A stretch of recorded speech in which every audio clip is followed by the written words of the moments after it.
Jai Shri Mataji. Very good morning to everyone. Let us all bow down to Shri Mataji, raise our Mother Kundalini and give ourselves a bandhan.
Let us recite Shri Ganesh Mantra.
Let us bring our attention in our Sahasrara.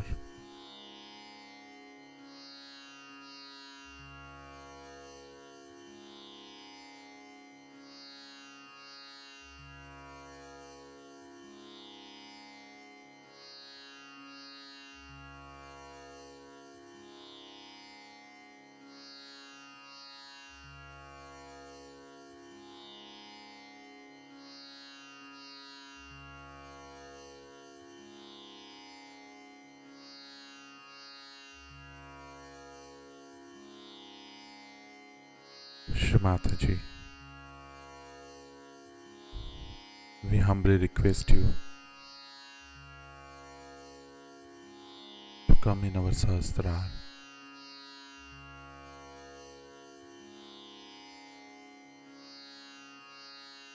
Shri Mataji, kindly bless us with the state of complete silence.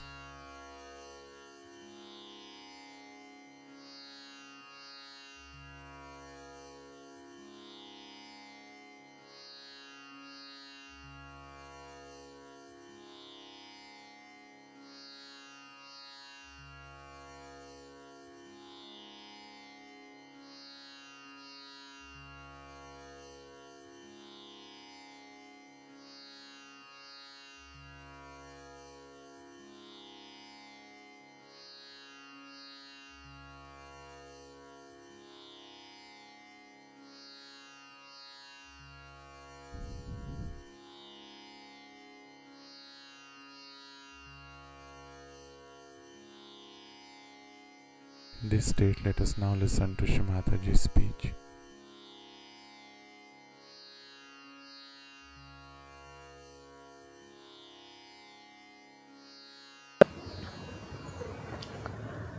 So we are in the center. We are the people who have ascended to God's level. We have no business to have left Vishuddhi on any point. We have no ego. Where is the ego? It's finished. Where is the superego? Finished. So if there is even a lurking thing of that, you just face up to it. Why do you feel guilty? For what? Nonsense.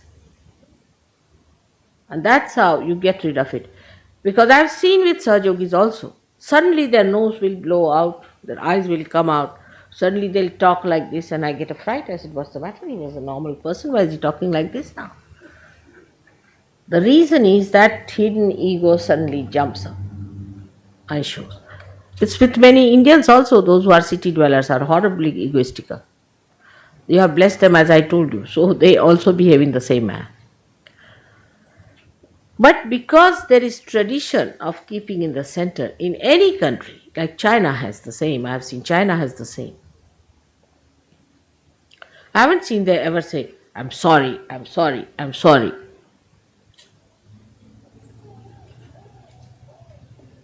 And they don't even discuss. Say Russians have been so bad to them. It's all right. We tell them, we ask them, why did you cut off from the Russians? Forget it. They never criticize. Sit down and criticize they did like this or sulk about it or think about nothing. Like Indians now, you will be surprised. We have a law that we are not supposed to make any films against the English. Can you imagine? Because they left our country in grace. Even Shivaji's pictures are not allowed because maybe it will show that the Muslims are bad. To that extent we go. Because forget it. When you start thinking about that person, your ego gets hit. It is an ego which is hurt. Now you can blow this balloon by two methods. Perhaps you know that. By blowing into it or removing all the air from outside. Or even by hitting. So the hurt ego is where the outside is getting vacated and the balloon is increasing. And the other ego, pumped up ego, is that when the balloon is filled with that air. Both things are just the same. I mean, the result is the same, whether you do it this way or that way. So once you understand the physical manifestation of this, not only that you develop all these diseases, but also develop a thing called lunacy at a very, very young age, because you don't know how to cope with yourself. So the best way is to, if you have done something, forgive yourself at that point. I forgive myself at this point. All right. And that, this was done because of this. All right. So I could not have done this. Never, I am not going to do it again. Just say like that. Just absolutely neutralize. Unless and until you neutralize it, you again store it up there. That's the point. Secondly, I have to tell you that the women in the West have changed their styles, which is very, very dangerous for their society. Because they have also taken to the egoistical ways of men. So if men have gone, say, 10 feet, they have run after them again about, say, 8 feet and pulled back men even to go further than them. Now this is completely crossing your egos, because women do not have such possibility of egos normally. So competing men in ego, what you did, you have lost your complete maryadas of a woman. There's no maryada of a woman. Man has a maryada of a man. If a man starts behaving like a woman, he is not a man. In the same way, the women, if they start behaving like men, then they are no more women. They have lost their maryadas. They are out. So they get possessed. And that's why women, when they are egoistical, they become horrid. Their faces become horrid, they look horrid, their whole behavior is horrid. They can become dry like bean sticks, you see, and could be so hard as to hit you like an iron rod. They say the lady with the iron rod in her hand. All this happens because we have a maryada. We are the style as we are. If it's a rose, it's a rose.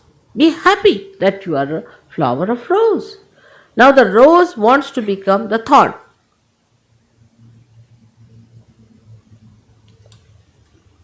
So we lose all our maryadas. Today I will be speaking to you before we start this here, when the people are coming before that, to the ladies and tell them what's gone wrong with them. And that is how you must know that the plight of the West is not by men but by women. Women have ruined the society of Western society. It's the Indian women who have kept the society intact. All my really thanks to their solid behavior towards life. It is the women of this country who have ruined all that was so delicate, emotional, beautiful, love, affection, compassion. Women are there to give joy and happiness and emotional security to the whole society. While they take over, do this, keep that, do that. Even the husbands have become just like servants in the house. You haven't done the cleaning properly, you haven't cleaned the kitchen properly. I went to England, I was surprised, all kitchen cleaning and all that is so well done in England. You see, you have everything for cleaning this, cleaning that. I said, why it has happened? It's the men, you see, they had to do it, so they found out all the ways and methods. Has to be sparkling, all right. Sparkling you want, I'll get you such a thing that if you put in your hand will burn. All the acid is put everywhere. With a big glove in the hand, put it everywhere, right? And everything gets on. Then the children, you see, suffer. Because that's the job of a gardener.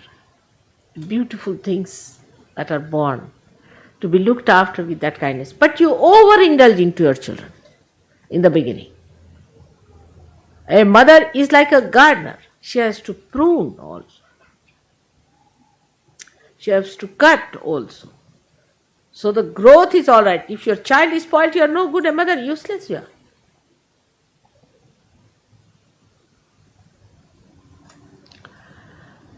But you groom your husband, not your children. Just the other way around. Because ego is towards your husband, all the time grooming. Sit here, go there, what this, money, business, give me all the money, I keep all the money, everything.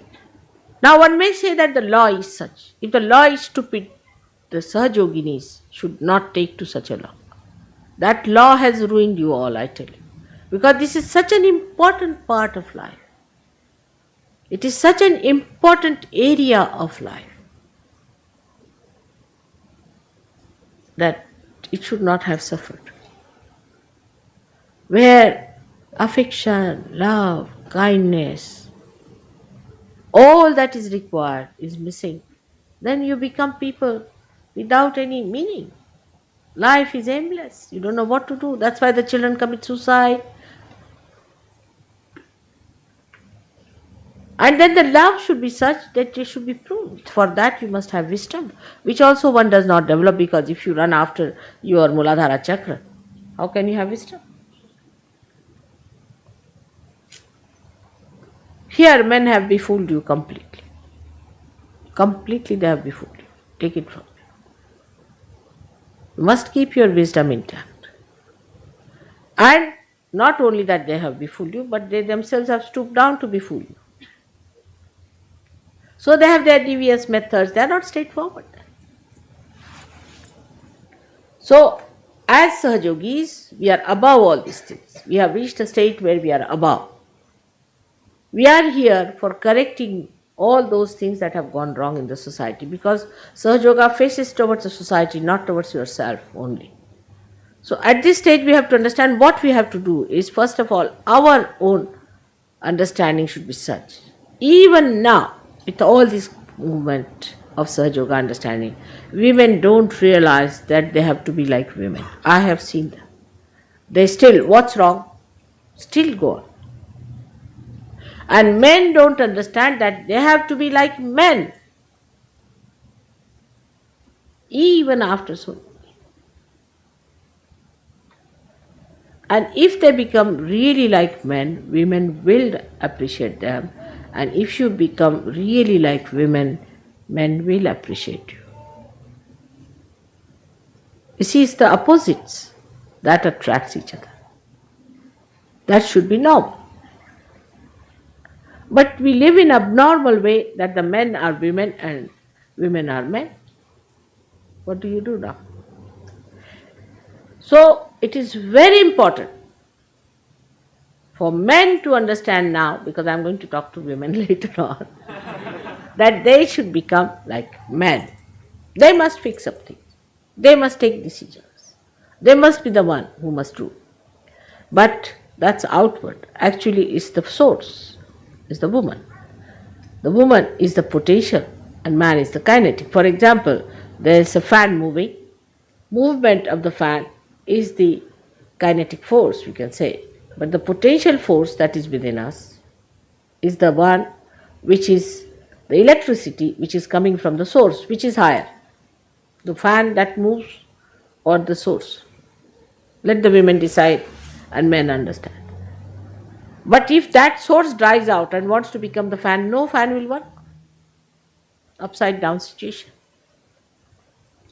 If you realize you are the source, you are the one who is going to give all the Shakti to men. You will stop behaving like men.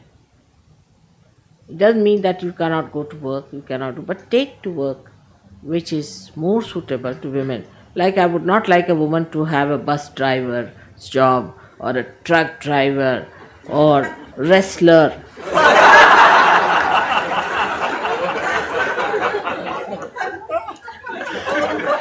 No, I'm not telling, I'm telling from experience. Once I was traveling, I was a student at that time in Lahore, you see, and I was traveling by train. And at some station, you see, the train stopped in the night. And a lady came. And she said, open the door for me. So I said, it's so crowded, all right, I'll try. And she said, if you don't open, I can break it. I said, how can you? She said, you don't know who I am? I said, who? She said, I'm Hamida Bano. I said, who's Hamida Bano? The wrestler lady. Oh, Baba. I said, thank God. I'll open. I said, if you are a wrestler lady, why are you coming in the ladies' department? Why don't you go to the men's? And she pushed the door so violently. She came up. I looked at her. I said, wow, what a person.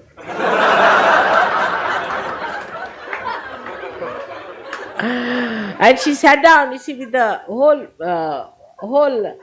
her countenance and everything, her whole gait and state of sitting, everything was so manly like that. She sat down and said, now come along now. Those who want to say, I should not sit here. I said, nobody wants that. Now, madam, you sit comfortably. But we'll have to get somebody from the other compartment to have wrestling. And then she was quiet. And she was really, I saw her, all her muscles so overdeveloped, and she was really looking like, I would say, a western cow, we can say.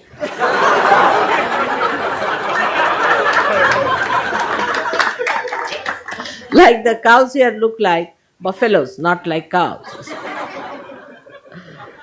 Something very funny, I cannot forget that. You see, that experience, I was very young and I was really, I didn't know, felt like laughing, but I couldn't even laugh. I thought she'll box my.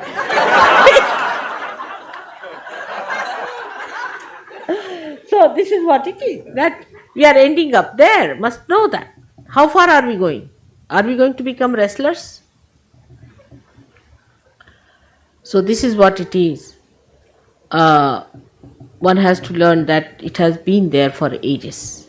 Ages it has been there. I have seen, I've read books, some books, old books. I've seen some films also, where they have shown, even in olden times, the women used to have broom in their hand, sitting their husband sort of thing. We do have some of them blessed in India, but there are very, very few women like that. not a big number. But it may increase, God knows. See? So keep your fingers crossed. But I would say that this is what is happening. So with too much ego of men, which goes into left Shuddhi, they say not, let the women take over. It's alright, let them be satisfied. No more of their aggression. Let them have their own. So they do what they like. Men are not bothered. And they go into their left this thing. There's no enjoyment of marriage or love. So now we have yesterday the other marriage for the benefit of your children, for the goodness of them, all that. Take your roles as women and men. Your roles are as women and men, and you'll see you'll enjoy it. The quarrel should be on that role. The man wants to do something for you, should say, no, no, no. How can you do? That's too much for me. Let me do this work.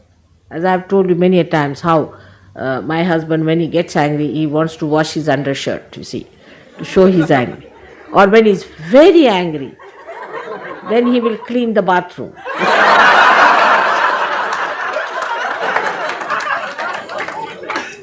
But he does it so badly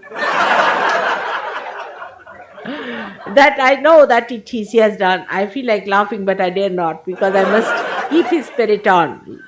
And then he starts talking in a very, you see, respectable way to everyone. Thou, he calls everyone thou, you see, thou. He says, thou are like that, thou are like that. So I know now he's really angry for something. But he won't say what is he angry with. See, then we have to find out what is he angry with, and if so, don't feel guilty, correct it. And then he finds, you see, there are so many ways of neutralizing the anger. The first thing that happens with ego is the anger. As yesterday you got married, you must know how to neutralize this, because still ego is there.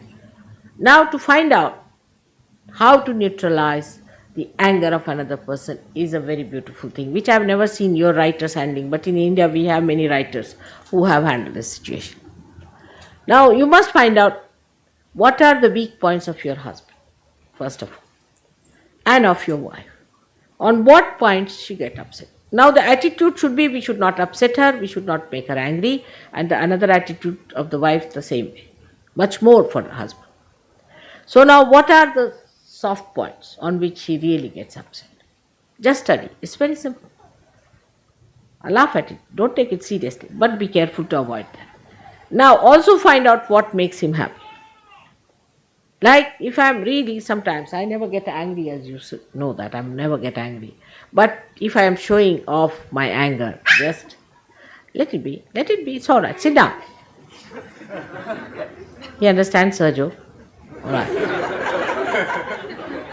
So, now how to show that, how to neutralize an anger of a person. Say now, supposing I am trying to show, if you put a child in my lap, finished, anger is gone.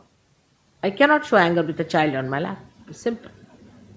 So you must find out, like my husband, you see, if he is angry, supposing, I know him, then if I tell him that, what about getting me a nice sari? Ah, finished, then he is very happy. He's saying, I have done him the greatest favor, see. Like that. You see, you must find out what thing pleases your husband, what thing pleases your wife, and neutralize it. And you see, little things like that you must learn. This is the art of living. This is the art of living as a yogi life. The art of living is how with little few things, you see, how manage. Now you must have seen how in my lecture I say quite serious things, but in your bubbles of laughter, it just settles down in your mind. That's how you should do it. Because humor is one of the greatest things that puts the thing through, makes the person understand, and it doesn't harm anyone. That's how things improve. And when you see that you are settled down in peace, that's the first thing a husband-wife must do, is to settle down in peace. Children feel all right. Everyone feels all right. And then gradually let it correct. You have no responsibility of correcting each other.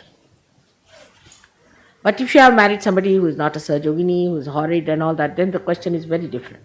But both are Sahajogis, married before me, should be the easiest thing to do. And protect each other. Look after each other. There should be complete confidence. And this is we have in our country. Really, I must say, our marriage system has something special about it. What happened once I went to Singapore, you'll be surprised, in the early times, I was going to America. And there was one horrible diplomat's wife, she came drunk to the program. And she was asked to get out because she was drunk. So she informed our Prime Minister Indira Gandhi that this lady is doing this kind of work, she should not do this, she is a diplomat's wife and she is so highly placed and this and that. So Indira Gandhi, without understanding anything, told one fellow who was Haksar, who was her main person, that you go and tell Mr. Srivastav that this should not be done and she should be brought back. So the minister, getting a message from Indira Gandhi means the death blow has come to the minister that time. So he sent for my husband. And he called him. And he said that we think your wife should be called back and this is what has happened. And she said, why? Why do you want to call her? She doesn't drink, she doesn't smoke. She doesn't do anything wrong. She's the most decent woman. She's very dignified. And she knows what she's doing. She's doing good work for no money at all. She's doing nothing wrong. And if you want, I'll resign, but I'll not call her. And he got a fright of his life. Because if he resigns, who's going to do the job? So capable. Just said, I'll resign. And they were all shocked at it, you see. The way he was confident. And this I came to know through somebody else, himself the minister, who was dead, half dead, with the message from the Prime Minister. See? And he then sent back, he also got to see within himself. He said, I know the lady very well. She's very dignified. She's a very decent lady. She's very dharmic. We shouldn't disturb her.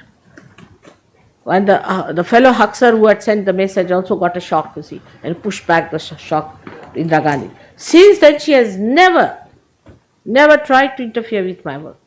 You'll be surprised. She's never tried to interfere. This is my husband's confidence in my work and understand. That we should have. You must know your wife and know your husband. They cannot do such and such thing.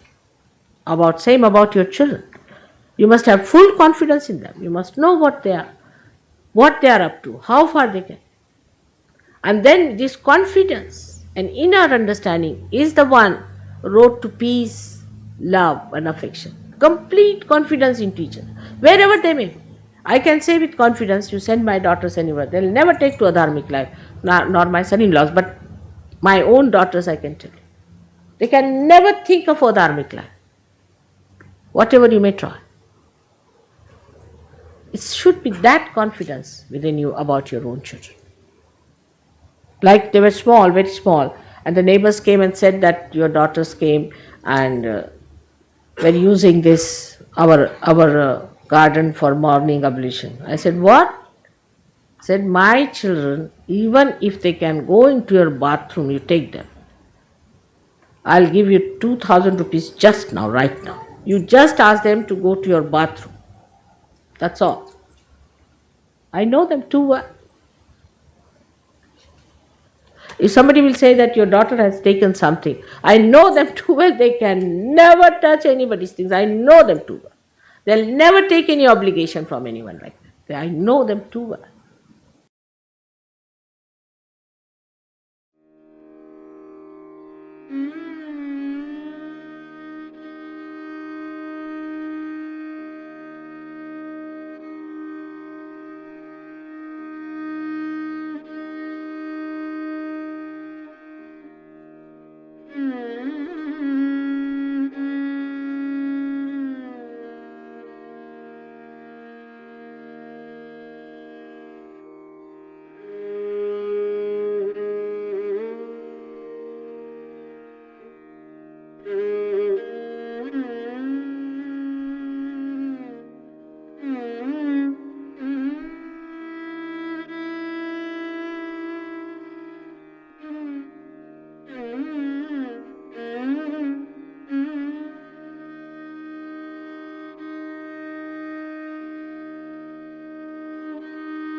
Let us recite the Mahamantras.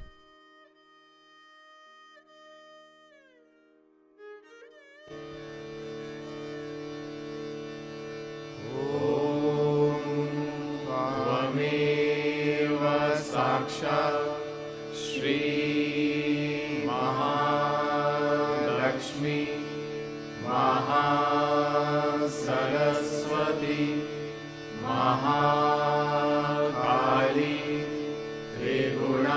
Triguణಾತ್ಮಿಕಾ Kundalini Sakshat Shri Adishakti Mataji Shri Nirmala Devi Namo Namaha Om Tvameva Sakshat Shri Kalgi Sakshat Shri Adishakti Mataji Shri Nirmala Devi Namo Namaha Om Tvameva Sakshat Shri Kalgi Sakshat Shri Sahasar Swamini Moksha Pradayini Mataji Shri Nirmala Devi Namo Namaha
Thank you, Shri Mataji, for blessing us with this beautiful meditation.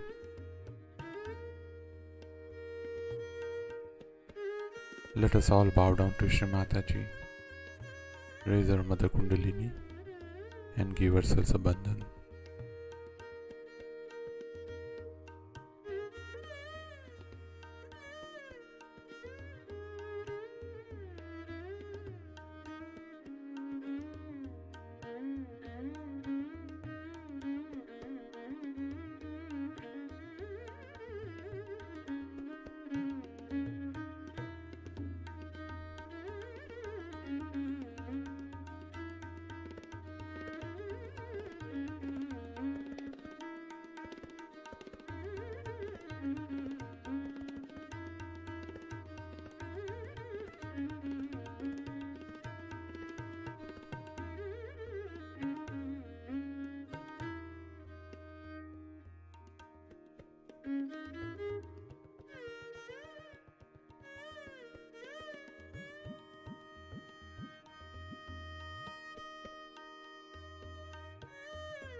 We will continue with our morning meditation tomorrow morning, same time.